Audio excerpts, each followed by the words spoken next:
তারপরে একটু বেলা হতে ওই 11টা-12টার দিকে আমি, দিদির মেয়ে আর আমার ভাই বেরিয়ে গেলাম বাইকে করে তিনজনে বেলঘড়িয়ার দিকে। ওখানে যাব বাজার করতে। তারপর আমি কাকুর সাথে একটু মিষ্টির ব্যাপারে কথা বলে নিলাম।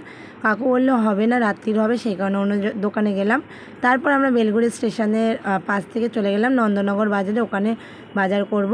প্রচণ্ড পরিমাণে গরম ছিল সেদিনকে, আর বাইরে বেরানোই যাচ্ছিল না, এত ঠাটা পড়া রোদ্দুর। তারপর যাই হোক বাজার তো যেতেই হবে, সেই জন্য তিনজনে বেরিয়ে পড়লাম।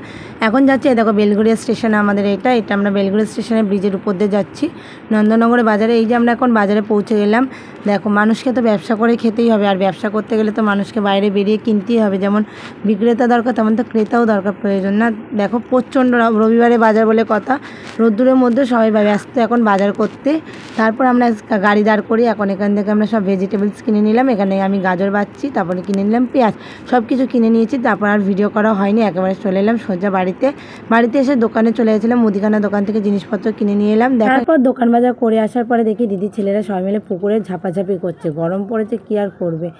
ঘেমে পুরো স্নান হয়ে গেছি, আমাদের এখন বাজার টাজার হয়ে গেছে, চেয়ার টেবিল চলে এসছে সব। কিন্তু এত রোদ্দুর, এত গরম, ইচ্ছা করছে না বাইরে বেরিয়ে কোনো ভিডিও টিডিও করার। এই যে চেয়ার এসে গেছে, দাঁড়াও তোমাদের দেখাচ্ছি। এখানে ছাতা আছে, এখানে টেবিল আছে, এখানে চেয়ার টেয়ার আছে, এখানে রাখা আছে। বাড়িতে কোনো অনুষ্ঠান হলে দায়িত্বটা বেশিরভাগ আমার উপরেই পড়ে। দেখি তিনজনে মিলে এসে খেলা করছে, তারপর স্নান টান করে খাওয়া দাওয়া করে সব সবজি নিয়ে বসে পড়লাম। এখানে সব মুদিখানা জিনিস রয়েছে, যা যা কিনে নিয়ে এসেছি। আর এদিকে সব ভেজিটেবলস আছে, পেঁয়াজগুলো। আমি এখানে কাজ করছি, আর এদিকে তিন বোনে মিলে উপরে খেলা করছে। এটা হচ্ছে আমার ছোটো পিসি, ও আমাকে গাজরগুলো কেটে দিচ্ছে। সব সবজিগুলো বার করে এক জায়গায় রেখে দিলাম। তারপর আমি আস্তে আস্তে কেটে নিলাম সব সবজিগুলো। এত গরম, তার মধ্যে বাচ্চা কাচ্চা দেখেছো এত চিল্লাচিল্লি করছে। দেখো এই যে একটা, বাড়িতে বেশি বাচ্চা কাচ্চা হলে যা অবস্থা হয় তোমরা তো জানো। সবাই মিলে এখানে আমরা সবজি কাটতে বসে পড়েছি, আর আমারটাকে এখানে বসিয়ে দিয়েছিলাম জল নিয়ে খেলা করার জন্য। তারপরে বিকালবেলা চলে গেছিলো ভাইয়ের সাথে একটু বাজারে স্কুটি নিয়ে। তারপরে বাবা এখানে মাংসর গামলাটা নিয়ে এলো, 9 কেজি মাংস ছিল, চিলি চিকেনের সব পিস করা। আমি একা পারছিলাম না বলে বাবার আমি মিলে কলপারে বসিয়ে দুজনেই ভালো করে জল দিয়ে ধুয়ে নিলাম।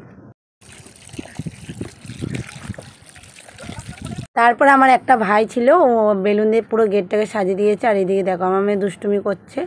তবে আমার মা এখানে সবজি কাটছে, আর দেখো গেটটা আমার ভাই আর ওই আমার আরেক পিসির ছেলে মিলে দুজনে মিলে এখানে বেলুন দিয়ে গেট সাজাচ্ছে। এই সান পুরো পাগল লাগছে, দেখতেই পাচ্ছ। এখন বাজে 5:30, তাও মানে ঘাম ছুটছে, এত প্রচণ্ড পরিমাণে গরম পড়েছে। তারপরে মেয়ের কেক অর্ডার দিয়েছিলাম 2 থাকে, ওর ফটো দিয়ে। তো মানে যেখানে দিয়েছিলাম পাকসার কাছে, ওখান থেকে এত ট্রেনেরও প্রবলেম হচ্ছে বলে 2 ঘন্টা ধরে শিয়ালদায় বসে আছে। কেকটা আনতে গিয়ে ব্লেন্ড হয়ে যাচ্ছে, মানে ক্রিমগুলো গলে যাচ্ছে। সেই ফটো পাঠালো যিনি দিয়েছে, গলে গেছে, মানে একটু আনতে পারছে না, তাই একটু মনটা খারাপ হয়ে গেল। সেই দিনকে প্রচণ্ড পরিমাণে গরম ছিল, তাই সব কিছু নিয়ে বাবা বাইরে আনলো। ওখানে রান্না করার লোক চলে এসেছে। আর এদিকে দেখো আমরা তিনজনে চলে এলাম বেলঘড়িয়া বাজারে। একটা সসের বোতল কিনেছিলাম, কিন্তু ওটাতে হবে না বলে আর একটা সস কিনতে চলে এলাম। আর এটা হচ্ছে আমাদের বেলঘড়িয়া বাজার স্টেশনের সামনে। ওরা দুজন পিছনে ছিল, আমাকে লেগ ফুল করছিল, আর আমি এখান থেকে একটা সসের বোতল নিয়ে নিলাম। তারপরে বাজার থেকে চলে গেলাম কেকের দোকানে। কেকটা বলে এলাম, গরম পড়েছে তো সেই জন্য বলে এলাম পরে নিয়ে আসবো। তারপর গেট দেখো বেলুন দিয়ে সাজিয়ে দিয়েছে, নর্মালি সাজিয়েছি। আর যিনি আজকে রান্না করতে আসবে তিনি এত গরম পড়েছে, অসুস্থ হয়ে গেছে, সেখানে উনি আর আসতে পারেনি, তার বোনকেই পাঠিয়েছে, কিন্তু উনিও ভালো রান্না করেছে। তারপর আমরা চলে গেলাম তিনজনে মিলে ডানলপে, ওখানে কেকটা নিলাম। তারপর আমরা পুদিনার জল খাওয়া বলে একটু দাঁড়ালাম। আমার বর আর আমার দিদির মেয়ে এখানে দাঁড়িয়ে ইয়ার্কি মারছিল, আর আমি এখানে পুদিনার জল নিচ্ছিলাম, ঠান্ডা খুব ভালো বানিয়েছিল। এটা ডাললাপে খেয়েছিলাম, পুদিনার ঠান্ডা জল। এই যে আমার বড়ও খেয়ে নিল, আর দিদির মেয়েও খেয়ে নিল। তারপর কেকটা অ্যাটলাস নিয়ে আসতে চলে গেলাম। 3টে কেক নেওয়া হয়েছিল, ওই 2টো আর একটা হচ্ছে এই কেকটা। কারণ কেকটা বললাম তোমাদের গলে গেছিলো, নষ্ট হয়ে গেছিলো, সেই কারণে উনি আবার ফেরত নিয়ে চলে গেছে।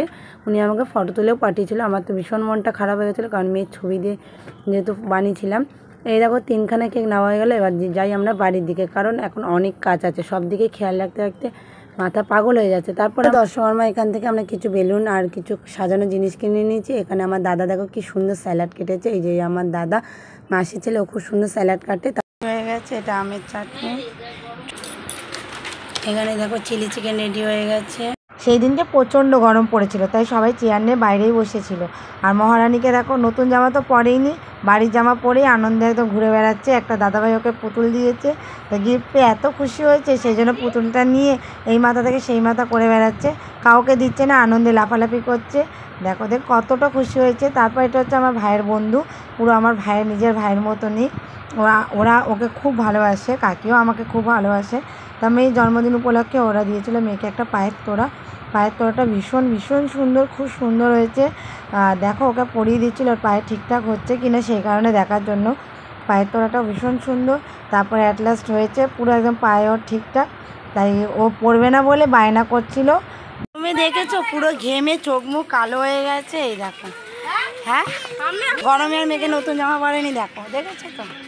আর এইদিকে সবাই বসে আছে, এখানে আমার যা বসে রয়েছে, আর একটা এই আমরা সবাই এখানে বসে আছি। এখানে এখন কেক কাটা হবে।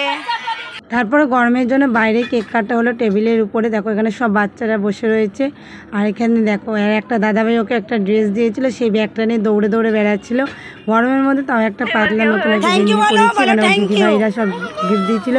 ও তো গিফটের মানে প্যাক দেখে খুব খুশি যে ওকে কেউ গিফট দিচ্ছে। আর সেগুলো নিয়ে নিয়ে দেখো পাকা বুড়ির মতন যাচ্ছে। দেখো মনে হচ্ছে কত জানে ও বোঝে। নিয়ে নিয়ে গিফটগুলোকে তারপর দিদুনদের কাছে দিল রাখার জন্য।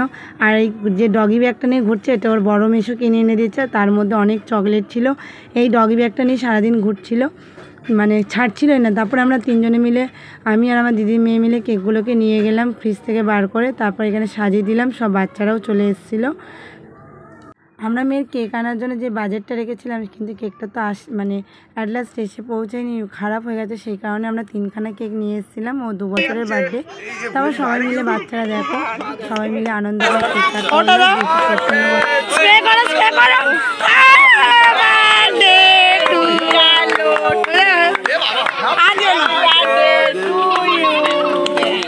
কেক কাটা। দেখো কত আনন্দ করছে, ওর পিছনে দাঁড়িয়ে আছে আর সব দিদিভাইরা সামনে দাঁড়িয়েছে।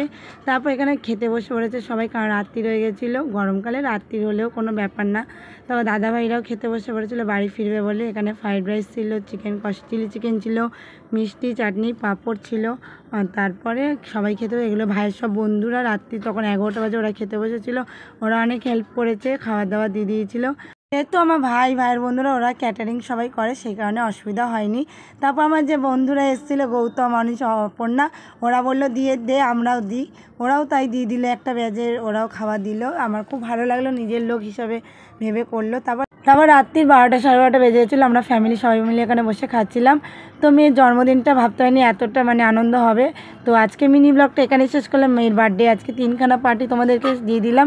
তো কিছু তোমাদের সাথে ফটো শেয়ার করলাম। তোমাদের ভিডিওটা কেমন লাগলো অতি অবশ্যই কমেন্টে জানিও। যারা যারা চ্যানেলটিকে সাবস্ক্রাইব করোনি এখনও, তাড়াতাড়ি সাবস্ক্রাইব করে দিও আমার চ্যানেলটিকে। আর ভালো লাগলে কমেন্ট করে দিও। আজকের মতন টাটা, সবাই ভালো থেকো, সুস্থ থেকো। কালকে আবার নতুন একটি ভিডিওর সাথে দেখা হবে। আর আমার মেয়েকে অনেক অনেক আশীর্বাদ করো তোমরা, যাতে ও অনেক বড় হয়, মানুষের মতন মানুষ হয়। বাবা মায়ের কাছে সবথেকে আনন্দ এবং সুখের দিন হচ্ছে সন্তানের মুখে হাসি এবং সে যেন ভালো থাকে। আজকের মতো